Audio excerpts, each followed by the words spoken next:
সঙ্গে এক ভীষণ মিষ্টি নারী কণ্ঠ আমার কানে ভেসে আসতে থাকে। পরিষ্কার শোনা যাচ্ছিল না, কিন্তু আমার কাছে মনে হলো কোনো মেয়ে আমার নাম ধরে ডাকছে পেছন থেকে। মনে মনে বেশ ভয় পেলাম, কিন্তু পেছন ফিরে তাকাই না, কারণ ছোটবেলা থেকেই শুনেছি রাতের বেলা কেউ পেছন থেকে ডাক দিলে ঘুরে তাকাতে নেই, তাকালে বড় বিপদ হবে। শুরু করলাম দৌড়। ঘরে আসার আগ পর্যন্ত দৌড় থামেই নাই। বাসায় যাওয়ার পর আমি ভয়ে কাউকে কিছু বলতে পারিনি। সেদিন রাতে আমি একটা ভয়ঙ্কর স্বপ্ন দেখি। আমি স্বপ্নের মধ্যে দেখি ঘন অন্ধকারের মধ্যে সেই নারী কণ্ঠ আমার সামনে এসে উপস্থিত হয়েছে। এবার সে আমাকে তার নিজের পরিচয় দিল। সে তার সুমিষ্ট গলায় বলল সে নাকি একজন পরী এবং তাকে নাকি আমি চিনব না, কিন্তু আমাকে তার পছন্দ হয়েছে এবং সে আমাকে বিয়ে করতে চায় এবং তার দেশে নিয়ে যেতে চায়, এবং আমি যা চাইব তাই পাবো।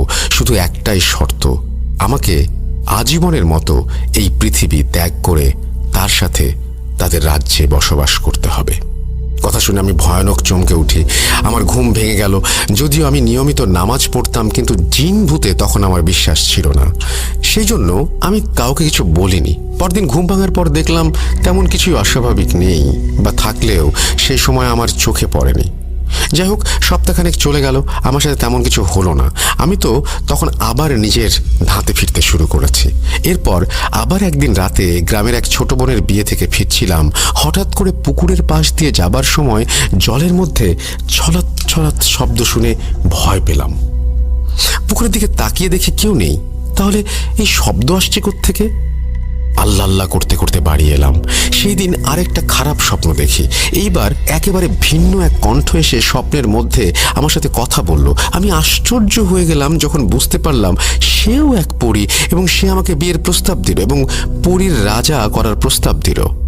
বিষয়গুলো অতটা ভয়ের নয়, কিন্তু সেই সময় কেন জানি না আতঙ্কে আমি দুই চোখের পাতা এক করতে পারছিলাম না।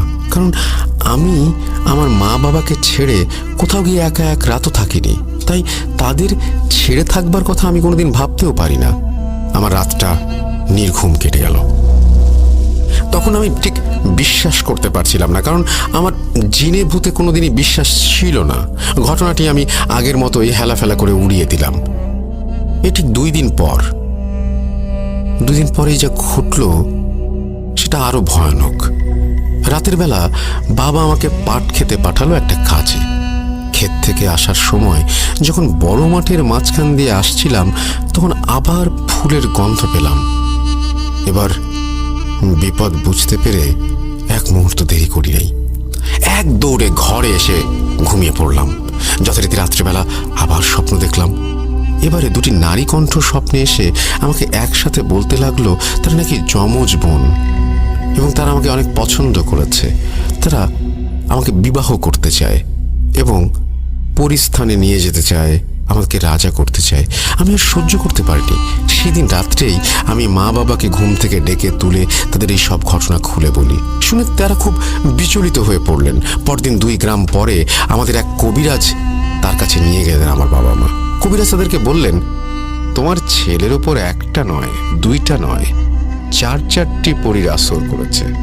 তার চেহারা সুন্দর, এজন্যই পরীরা আকৃষ্ট হয়ে তাকে নানা রকম প্রলোভন দিয়ে বিয়ে করার চেষ্টা করছে। সে যদি কারো প্রস্তাবে রাজি হয়ে যেত তাহলে তখনই সে মারা যেত, আর পরীরা তাকে নিজের সাথে নিয়ে যেত। আপনারা কালকে এসেন, আমি তাবিজ নকশা করছি। কাল সেটা ওকে পরিয়ে দেবেন, আর আজকে সারাদিন ও যাতে ঘর থেকে বের না হয় সেটা খেয়াল রাখবেন। আবার ঘরে আসলাম। সারাদিন ঘর থেকে বের হই নাই।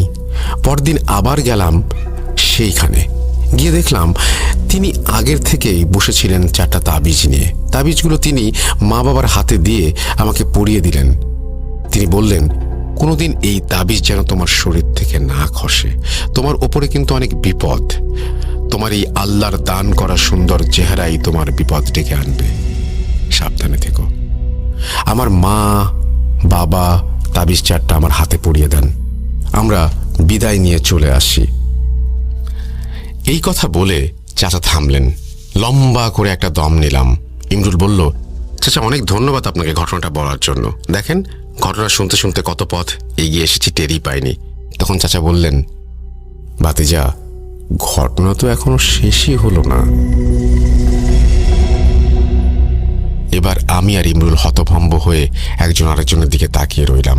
এক মুহূর্তের পর নিজেকে সামলে নিয়ে চূড়ান্ত বিস্ময়ের সাথে বললাম, এত কিছু ঘটে যাওয়ার পরও আবার কি ঘটতে পারে চাচা? চাচা বললেন, এখনো তো পথ বাকি আছে, তাহলে শুনেই নাও বাকিটা। এই বলে চাচা আবারও বলতে শুরু করলেন। আমার কিন্তু এই তাবিজ কবজে কোনো রকমের বিশ্বাস আগে ছিল না, সেই সময় হয় নাই। তবুও মা বাপের মনে যাতে শান্তি হয় সেই জন্যই ভাবলাম কয়েকদিনের জন্য পরে রাখি, সবকিছু ঠিক হয়ে গেলে আবার খুলে ফেলবো। 10-12 দিন পরে যখন সবকিছু স্বাভাবিক হয়ে গেল, তখন আমি একদিন গোপনে গোসল করার সময় হাত থেকে তাবিজগুলো খুলে ফেলি। তবে তাবিজগুলো আমি ফেলে দেইনি, নিজের সাথে করেই ঘরে এনে সেগুলোকে লুকিয়ে রাখি। সেদিন রাত্রে আমার সাথে যা ঘটে সেটা মনে হলে এখনও শরীর ঠান্ডা হয়ে যায়। সেদিন রাত্রে আমার আগের স্বপ্নগুলোতে দেখা সেই 4টি পরী একত্রে আমার সামনে এসে দাঁড়ালো। 4 জন একসাথে খুব মিষ্টি গলায় কথা বলতে শুরু করলো। মনে হচ্ছিল যেন কেউ আমাকে কথা না, গান শোনাচ্ছে। তারা সবাই একসাথে বলতে লাগলো, সেই পুরনো কথা, অনেক দিন পর আপনার কাছে আসার সুযোগ হলো, আজ তারা কি আমাকে ছাড়বেই না, এই সমস্ত।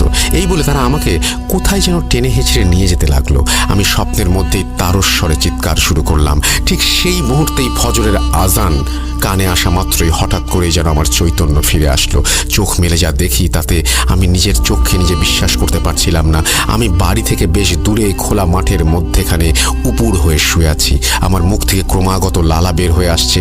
লাফ দিয়ে উঠে দাঁড়ালাম। আমি এখানে কেমন করে এলাম? আমি তো নিজের ঘরেই ঘুমিয়েছিলাম। তার মানে কি পরীরা আমাকে সত্যি সত্যি কোথাও নিয়ে যাচ্ছিল? যাই হোক, তখন আমি বাসার দিকে হাঁটা দিলাম। কাউকে কিছুই বললাম না। ফজরের নামাজ পড়ার পর তাবিজগুলো আবার হাতে পড়ে নিলাম। তারপর তাবিজের প্রতি সামান্য বিশ্বাস জন্মালো। ভাবলাম, এইবার মনে হয় আর কোনো সমস্যা হবে না। সেদিন রাতে সেই ঘটনা ঘটলো, সেটা আমার জীবনের সবচেয়ে ভয়ঙ্কর ঘটনা। আবার আমার স্বপ্নে একসাথে সেই 4 পরী আসে। এইবার তারা আগে ফুঁসতে ফুঁসতে আমাকে বলল, তোর কারণে আমাদের জীবনের শান্তি নষ্ট হয়েছে।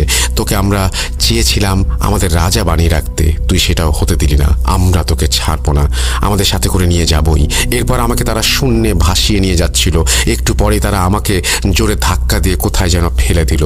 ঠিক সেই সময় বিশাল এক ঝপাং শব্দে আমার সম্বিত ফিরে এলো। আমি বুঝতে পারছিলাম আমি পানিতে পড়ে গেছি। নদীতে তীব্র স্রোত, সাঁতার দিয়ে পাড়ে উঠে আসতে পারছি না, বারবার স্রোতের জন্য পিছিয়ে যাচ্ছি।